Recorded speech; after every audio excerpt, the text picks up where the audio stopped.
Hello guys, मैं पंकज कुमार आपको स्वागत करता हूँ आपका अपना चैनल सीपीके मैथ्स पर। जैसा कि हम लोग ऑब्जेक्टिव पढ़ रहे हैं अवयव और सारणी का, और इसमें से हम लोग 28 नंबर क्वेश्चन तक देख चुके हैं। आज हम लोग 29 देखेंगे, तो चलिए 29 को देखते हैं। और एक बात आपको बता दें, तो अवयव और सारणी से रिलेटेड इम्पोर्टेंट फार्मूला हम इस वीडियो में अपने चैनल पर अपलोड किए हैं। आप जाकर के वहाँ पर देख लीजिए, क्योंकि आपके लिए बहुत ही लाभदायक है, यूज़फुल है। तो आपको देखना चाहिए, इम्पोर्टेंट फार्मूला है, ताकि वो फार्मूला आप याद कर लीजिएगा, तो वहाँ से बाहर एक भी ऑब्जेक्टिव नहीं आएगा। तो चलिए 29 को देखते हैं बिना देर किए हुए। 29 क्या है? 29 कह रहा है कि यदि ए एक 2x2 कोटि का व्युत्क्रमणीय अवयव है तो एडजॉइंट ए का डिटर्मिनेंट क्या होगा? ध्यान दो, 2x2 कोटि का व्युत्क्रमणीय अवयव है, तो एडजॉइंट ए का डिटर्मिनेंट क्या होगा? व्युत्क्रमणीय अवयव किसे कहते हैं? व्युत्क्रमणीय अवयव वैसा अवयव होता है जिस अवयव का व्युत्क्रम निकाला जा सके। जिस अवयव का व्युत्क्रम आप निकाल सकते हो उसे क्या कहते हैं? व्युत्क्रमणीय अवयव। तो चलो ठीक है, इस व्युत्क्रमणीय अवयव के बारे में कल ज़्यादा डिटेल से जानकारी हम लोग लेंगे। अभी तो हमारे यदि ए एक 2x2 कोटि का एडजॉइंट, देखो एक फार्मूला होता है, एक सूत्र होता है। क्या होता है कि एडजॉइंट ए का डिटर्मिनेंट बराबर डिटर्मिनेंट ए के पावर n-1। n क्या होता है बाबू? तो n यहाँ क्या होता है? कोटि होता है। तो आप बताओ, डिटर्मिनेंट ए कोटि क्या है? 2x2 यानी 2 है -1। इन्हें कि 3x3 है तो 3 का 9 लिख देना। 2x2 है तो 2 दूना 4, नहीं 2 है तो 2, 3 है तो 3, 4 है तो 4। तो ये क्या हो जाएगा? डिटर्मिनेंट ए के पावर क्या हो जाएगा बाबू? 1, यानी 1 नहीं, यानी डिटर्मिनेंट है, यानी ऑप्शन नंबर क्या होगा? बी। आई होप कि क्लियर। कब ये ऑप्शन बी हुआ? आपको बनाने कब आया? जब ये फॉर्मूला याद था। तो अब चलते हैं हम लोग आंसर 30 पर। आंसर 30 को देखते हैं कि आंसर 30 क्या है। आंसर 30 को जब पढ़ोगे आप, तो आंसर 30 आपको दिखाई दे रहा है कि यदि ए एवं बी एक ही क्रम के सममित अवयव हैं, यदि ए एवं बी एक ही क्रम के कौन सा अवयव है? सममित अवयव है। तो ए बी माइनस बी ए निम्न में से कौन होगा? ध्यान दो, ए बी माइनस बी ए निम्न में से कौन होगा? 30। ध्यान दो, हमको बताने हैं ए बी माइनस बी ए बराबर निम्न में से कौन होगा। तो ध्यान दो, ए बी माइनस बी ए निम्न में से कौन? विषम सममित होगा कि सममित होगा कि शून्य होगा कि मात्रक होगा? तो ध्यान दो, आप एक पॉइंट आपको बता दे रहे हैं। जनरली ऐसे केसेज में अगर सममित विषम सममित चुनना है, तो अगर माइनस है तो विषम सममित होता है, अगर प्लस है तो क्या होता है? सममित होता है। देखो यहाँ माइनस है, विषम सममित होगा। यही क्वेश्चन पर आओगे, माइनस है यहाँ पर ना, सममित विषम सममित चुनना है, तो यहाँ क्या होगा? विषम सममित। यहाँ आप देखोगे अगला क्वेश्चन प्लस है, तो जब प्लस में क्या होता है? सममित होता है, तो क्या होगा? ऑप्शन नंबर ए होगा। तो ऐसे आप हमेशा एक शॉर्ट ट्रिक जान जाओ, याद कर लो। वैसे इसको बनाकर दिखाते हैं। अगर देखो सममित विषम सममित का सिलेक्शन करना है, तो जो दिया रहता है उसका डैश लेकर चलते हैं। इसको डैश लेकर चलोगे आप, डैश लेकर चलोगे तो इसको अलग अलग डैश कर दो। a इंटू बी का डैश माइनस बी इंटू ए का डैश, a इंटू बी का डैश इंटू बी माइनस ए का डैश। आपको बता दें, एक फार्मूला होता है डैश से रिलेटेड। क्या होता है बाबू? डैश से रिलेटेड यही फार्मूला होता है। देख लो, डैश से रिलेटेड यही फार्मूला है। तो चूँकि ए इंटू बी का होल डैश बराबर होता है, अलग अलग कर दिया जाता है, B dash into A dash. तो यहाँ लिख देते हैं, यहाँ हम लिख देते हैं कि एक फार्मूला होता है। चूँकि क्या फार्मूला होता है? a इंटू बी का होल डैश बराबर B dash into A dash होता है। लिख दिए, तो इसको हम क्या कर सकते हैं? B dash into A dash minus A dash into B dash, A dash into B dash. Dash नहीं लिखे हैं, अलग अलग पलट दिया जाता है। देखो a इंटू बी है तो b इंटू ए कर दिया जाता है, या a इंटू बी है तो b इंटू ए कर दिया, अलग अलग डैश कर दिए, या b इंटू है तो a इंटू बी कर दिए। अब बताओ, यहाँ आप देख रहे हो क्या a एवं b क्या है? सममित अवयव है। a और b क्या है? सममित। a और b क्या है? सममित। एक बात और जान जाओ, जब a सममित होता है तो ये a बराबर ए डैश के क्या होता है? बराबर होता है। अगर विषम सममित होता है तो ए बराबर माइनस ए डैश के बराबर होता है। तो यहाँ तो बात हो रही है किसकी? सममित की। तो ए बराबर क्या होगा? ए डैश, यानी सममित की बात हो रही है। जब सममित है तो आपको पता है ए एवं बी क्या है? ए एवं बी क्या है? सममित हैं। जब ए एवं बी सममित हैं तो बाबू आप बताओ, बी डैश बराबर क्या? बी, ए डैश बराबर क्या? ए डैश बराबर ए, बी डैश बराबर बी। ओके।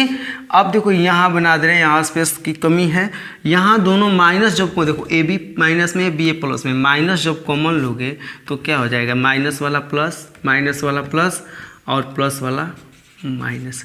आप ही बता दो, A B minus B A dash, A B minus B A जो है माइनस में है, A B minus B A dash में है।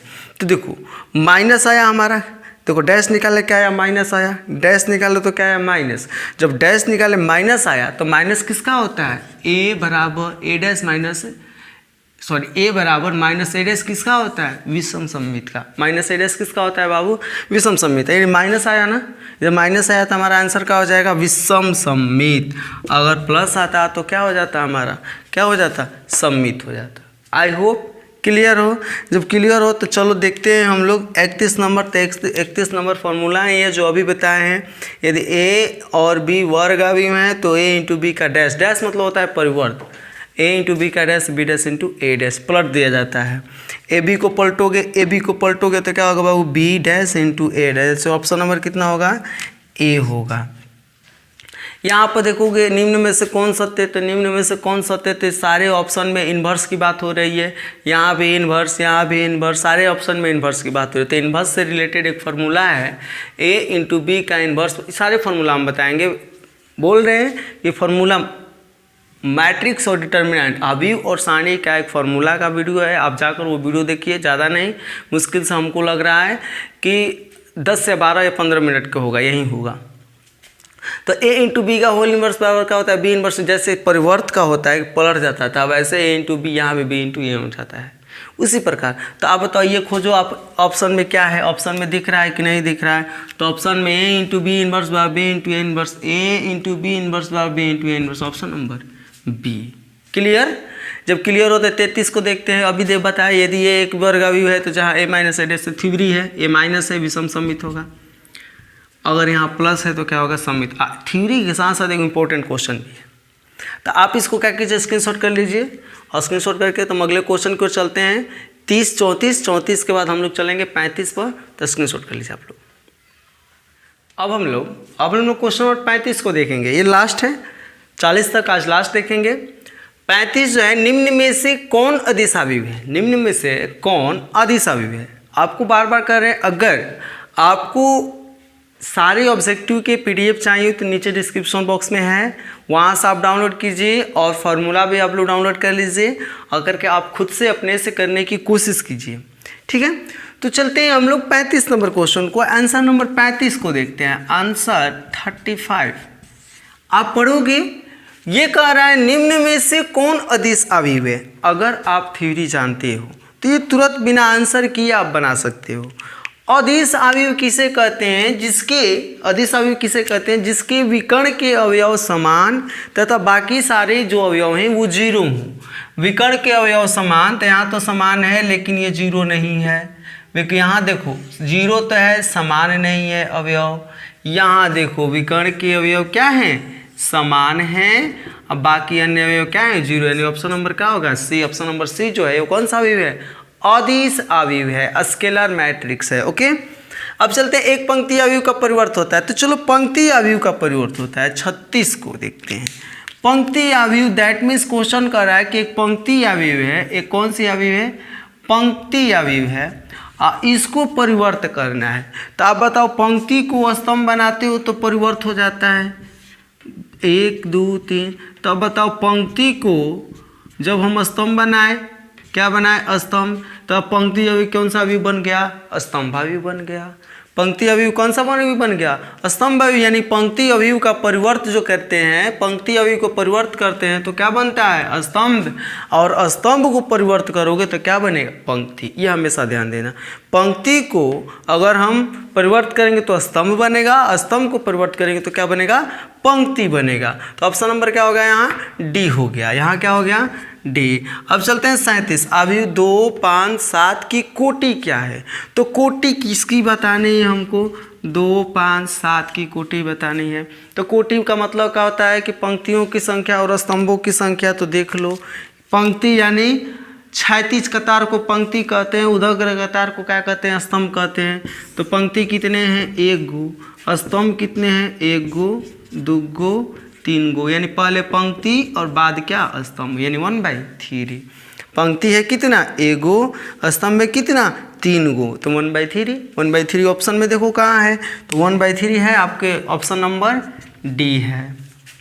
ओके अब देखो यहाँ पर यदि ए एक वर्ग अवयव इस प्रकार है कि ए स्क्वायर बराबर ए है, तो ए आई प्लस ए पावर 3 माइनस 7 ए का मान ज्ञात करो। तो ये भार भी नहीं है, थोड़ा सा कैलकुलेशन है, तो चलो इसको आप स्क्रीनशॉट कर लीजिए। स्क्रीनशॉट कर लेते हैं तो हम लोग 38 नंबर क्वेश्चन को देखेंगे। बहुत आसान है, आई प्लस ए क्यू माइनस 7 है, इसको हल करना है, थोड़ा सा ज़्यादा नहीं, बस थोड़ा ही सा हल करना है। तो आंसर नंबर कितना करेंगे हम लोगों, आंसर नंबर 38 को करेंगे। आंसर नंबर कितना 38 क्या है दिया है, ए स्क्वायर बराबर ए, ये हमेशा ध्यान देना। ए स्क्वायर बराबर क्या दिया है, ए दिया है। ए स्क्वायर बराबर क्या दिया है, ए दिया है। हमको निकालने हैं आई प्लस ए के पावर 3 माइनस 7a। एक फार्मूला पढ़े हो, क्या पढ़े हो बाबू, एक फार्मूला पढ़े हो, a प्लस बी का होल क्यूब। क्या पढ़े बाबू, A cube plus A square 3a square B plus 3ab square plus B cube. Okay, cube plus 3a square B plus 3ab square plus B cube. तो आप ये formula इस पर follow करो, ये तुम्हारा ए है, ये तुम्हारा बी है। ए क्यू यानी I Q plus 3a square 3 into I square into क्या है बी, यानी दैट मीन्स ए है यहाँ पर बी के जगह, प्लस 3ab स्क्वायर यानी कि 3i अब B square that means A square और plus B cube that means क्या बाबू, ए क्यू। ओके, अब माइनस 7a। ध्यान दो, इसके जगह पर इतना फार्मूला हो गया, बाकी 7। ओके, जब हो गया तो आप बताओ आई क्यू क्या मतलब बताए थे कि आई गुने आई कितना भी कर दो उसका मान क्या होता है, आई ही होता है। माइनस अब बताओ 3 में 1 से गुणा करते हो तो 4 आता है, नहीं 3 आता है। तो आई स्क्वायर का मतलब आई, हम बोले थे कि अंक में 1 आयु में आई दोनों सेम होता है, दोनों का मतलब दोनों का मीन्स सेम होता है। तो 3 में आई से गुणा करेंगे 3 इंटू ए है तो ए। ओके, प्लस देखो 3 में आई से होगा 3 इंटू ए स्क्वायर का मान कितना दिया है, ए स्क्वायर का मान कितना दिया है, ए इंटू ए। आप प्लस ए क्यू को क्या लिख सकते हो, ए इंटू ए स्क्वायर। ए इंटू क्या लिख सकते हो बाबू, ए स्क्वायर माइनस 7a। आप बताओ यहाँ से क्या हुआ, आई माइनस प्लस है, माइनस नहीं प्लस है, 3a कितना हुआ बाबू 6a। ओके, प्लस ए इंटू, ध्यान दो ए इंटू ए स्क्वायर, ए इंटू ए स्क्वायर। तो ए स्क्वायर का जगह क्या लिख सकते हो, ए स्क्वायर का जगह क्या लिख सकते हो, ए। तो ये ए इंटू ए हो जाएगा, ये ए स्क्वायर का ए माइनस 7a। ओके, आप बताओ आई प्लस 7a हाई हो क्या है, ए ही है, इसको ए स्क्वायर लिख सकते हो ना। ए स्क्वायर का मान क्या होता है, ए होता है, ये भी ए ही है, प्लस ए माइनस 7a। तो ये देखो ए 6/1 7, 6/1 7 से 7 खत्म, बचल का बाबू आई। ओके, थोड़ा सा शॉर्ट किए हैं लेकिन आसान था, प्लस माइनस था। तो आई होप कि आप क्लियर हो। जब क्लियर हो यानी ऑप्शन क्या हो जाएगा हमारा, सी हो जाएगा। जब क्लियर हो तो चलते हैं नेक्स्ट की ओर, नेक्स्ट टॉपिक की ओर। नेक्स्ट टॉपिक पर ध्यान दो, 39 नंबर आपके बुक के क्वेश्चन है। थोड़ा सा चेंजिंग है बुक से भी, लेकिन इस केसेज में, ऐसे केसेज में अगर हमारे f x into f y निकालने हो, यहाँ देखो एफ एक्स बराबर इतना, f x into f y निकालना है, तो ऐसे केसेज में जनरली प्राय f x plus y answer होता है।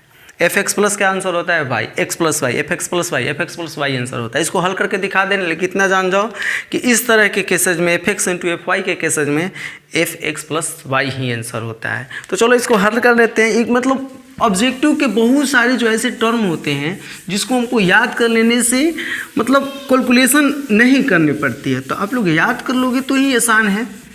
हम कहेंगे अगर कैलकुलेशन आ रहा है तो ठीक है, नहीं आ रहा है तो ऐसे केसेस में आप क्या कर लो, याद करो। जैसे अभी हम बताएं तो आप देखोगे यहाँ कि f x into f y, f x into f y निकालने हैं, ठीक है।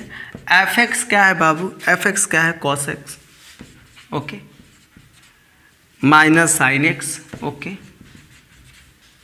साइन एक्स और कॉस एक्स, साइन एक्स और कॉस एक्स इंटू, देखो यहाँ एक्स था तो यहाँ एक्स लिखा गया, यहाँ क्या है बाबू वाई, तो हम क्या लिखेंगे y, cos y minus sine y cos. अब ये मत कहना कि सर वाई क्यों लिखे, क्योंकि देखो वाई है, वाई है तो वाई, एक्स है तो एक्स। अब इसको कर दो मल्टीप्लाई रूल आप जानते हो, पंक्ति को किस से स्तंभ में करते हैं, करो आप, पंक्ति को किस से करते हो स्तंभ से, करो आप, कॉस में कॉस से, cos x into cos y, okay, cos में कॉस है cos x into cos y, sine में एक्स है तो minus sine x into sine y, okay.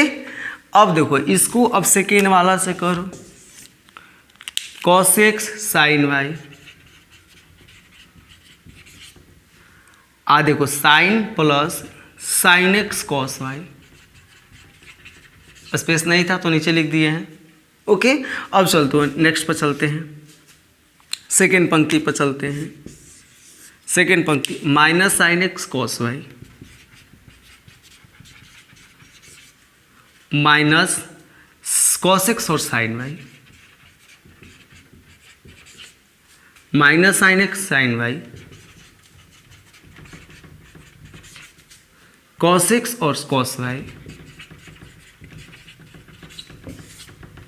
Cos x और कॉस वाई लिखा गया है लास्ट में, कॉस एक्स और कॉस वाई। ध्यान दो ये एक फॉर्मूला पर बैठा है, कौन से फॉर्मूला पता है, इसका फॉर्मूला होता है, इसका फॉर्मूला होता है, ये पार्ट का फॉर्मूला होता है cos x into cos y minus sine x into cos x plus y का, किसका होता है कॉस एक्स प्लस वाई का।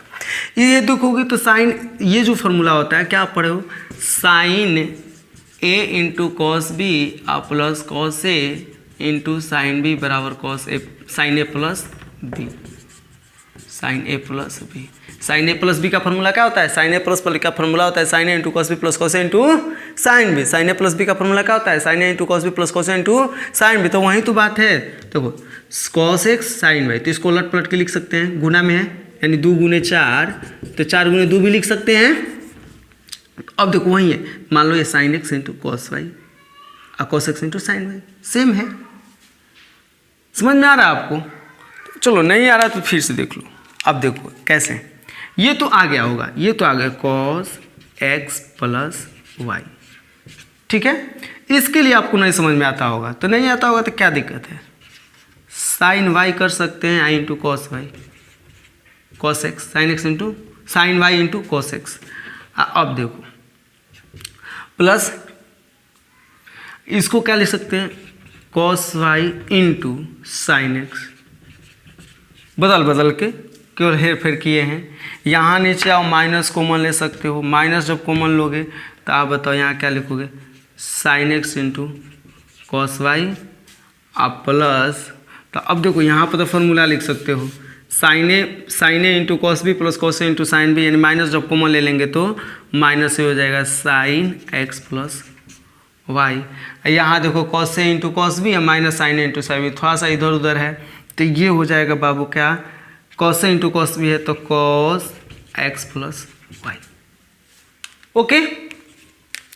कॉस एक्स प्लस क्या आ गया भाई, कॉस एक्स प्लस क्या आ गया भाई, कॉस एक्स प्लस क्या आ गया भाई। तो अब बताओ ये भी तो बढ़ जाएगा ना, ये हो जाएगा sine y plus x, sine y plus x, sine y plus sine y plus x, sine y plus x हो जाएगा, क्या हो जाएगा साइन वाई प्लस एक्स। तो साइन वाई प्लस एक्स को हम क्या लिख सकते हैं, साइन वाई प्लस एक्स को क्या लिख सकते हो, साइन एक्स प्लस वाई, यानी ए प्लस बी को बी प्लस ए लिख सकते हैं, तो बी प्लस ए को ए प्लस बी भी लिख सकते हैं।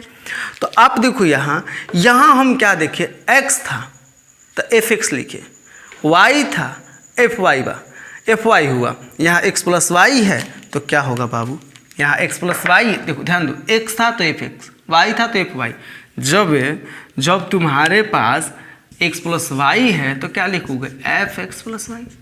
हम बोले थे ना कि जनरली यही आंसर होते हैं सी, तो आप बनाने जाओगे, इतना मेहनत करने जाओगे, इतना मेहनत करने की ज़रूरत नहीं है। तो आप क्या कीजिए, इसको स्क्रीनशॉट कीजिए, क्वेश्चन नंबर 40 देखते हैं। आज का ये लास्ट क्वेश्चन 40 है, 40 भी थोड़ा बहुत क्या बोलते हैं इसको, इसमें कैलकुलेशन है, तो उम्मीद करते हैं आप स्क्रीनशॉट कर लिए हैं। जब कर लिए हैं तो इसको हम मिटाते हैं, ओके। कुछ नहीं था, 10 क्लास ही था, 10 क्लास बोल रहे हैं, 12th क्लास के जो NCERT के क्वेश्चन थे वही थे और कुछ नहीं था। बहुत आसान है ऑब्जेक्टिव यार। ऑब्जेक्टिव जितना ज़्यादा बनाओगे, ऑब्जेक्टिव आप लोग जितना ज़्यादा बनाओगे उतना ज़्यादा आपसे रिवीजन होगा। ऑब्जेक्टिव बनाने आ जाएगा, ऑब्जेक्टिव को सोचने आ जाएगा, किस तरह सोचे कि आसान हो जाए। कब? जब ज़्यादा से ज़्यादा बनाओगे तब। तो अब चलते हैं हम लोग 40 को। 40 क्या है? a² माइनस 4a है। a square that means a गुने a square that means a गुने 1 4 2 3 1 4 2 3 माइनस 4 a 1 4 2 3। आसान तो है यार, केवल ये गुणे तो है। 1 में 1 से होगा कितना? 1। पंक्ति को स्तंभ से होता है, पंक्ति को किससे होता है? स्तंभ से। फिर दूसरे से करेंगे, पहले तो पहला ही से करते हैं। 1 में 1 से 1, 4 में 2 से 8, 1 में 4 से 4, 4 में 3 से 12, 2 में 1 से 2, 3 में 2 से 6, 2 में 4 से 8, 3 में 3 से 9, माइनस ये हो जाएगा 4 4 चौका 16, 4 दूना 8, 4 तीन 12। 4 को गुना सब सारे में कर दिया जाता है, आपको पता है। फिर अब जब आगे देखोगे आप, 8 है 1 9 माइनस 4, 12 4 16 माइनस 16, ठीक है। 4 2 6 माइनस 8, 9 8 17, ये 9 ही है, 9 8 17 माइनस 12। आंसर क्या आ रहा है? आंसर क्या आ रहा है? 9 में से 5 गया, 9 में से 4 गया 5, 16 16 कट के 0। अब बताओ यहाँ 6 में से 8 गया, देखो 1 मिनट, 6 2 8, 6 2 8, 8 में से 8 गया 0, 15 में से 17 में से 12 गया कितना बाबू? 5। तो अब बताओ 5 जब कॉमन निकालोगे तो 1 0 0 1 हो जाएगा, यानी इसको आई कहते हैं, यानी 5 5 आंसर। यानी आंसर हमारा कितना? बे। आई होप कि नॉर्मल सा था, गुणा करना था, गुणा करने के बाद इसमें से इसको क्या कर देना, घटा देना था। तो आई होप क्लियर हो। जब क्लियर हो तो इसको स्क्रीनशॉट कीजिए, जितना जल्दी हो सके आप लोग स्क्रीनशॉट कीजिए। उसके बाद हम आपसे विदा लेंगे, तो नेक्स्ट वीडियो में मिल लेंगे हम लोग। और आपको बता दें कि इसके फार्मूला की जो वीडियो है वो जा करके देख लीजिए, आपको बहुत अच्छा लगेगा, आपको फार्मूला जानकारी हो जाएगी। क्यों कि मैट्रिक्स और डिटर्मिनेंट्स जितने भी ऑब्जेक्टिव के फार्मूलाएं हैं सारे वहाँ पर आपको मिल जाएंगे। तो आइए मिलते हैं आपसे नेक्स्ट वीडियो में। तब तक ले bye, best of luck, Vande Mataram.